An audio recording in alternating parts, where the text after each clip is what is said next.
एक गांव में एक गरीब मगर मेहनती आदमी रहता था। उसके पास एक मुर्गी थी जो आम मुर्गियों जैसी नहीं थी। वो मुर्गी हर रोज एक सोने का अंडा देती थी। इसी अंडे को बेचकर वो आदमी आराम से अपना गुजारा कर लेता था। शुरू में वो बहुत खुश था और अल्लाह का शुक्र अदा करता था, मगर आहिस्ता आहिस्ता उसके दिल में लालच आ गया।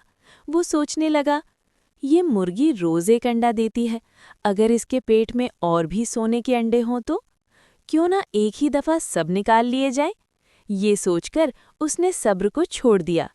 एक दिन उसने मुर्गी को पकड़ा और उसे काटकर देख लिया, मगर जब उसने मुर्गी का पेट खोला तो अंदर कुछ भी नहीं था। न सोना, न अंडे, न जादू।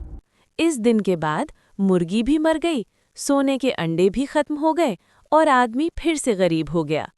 तब उसे समझ आया कि जो चीज़ रोज मिल रही थी वो लालच की वजह से हमेशा के लिए चली गई। लालच बुरी बला है।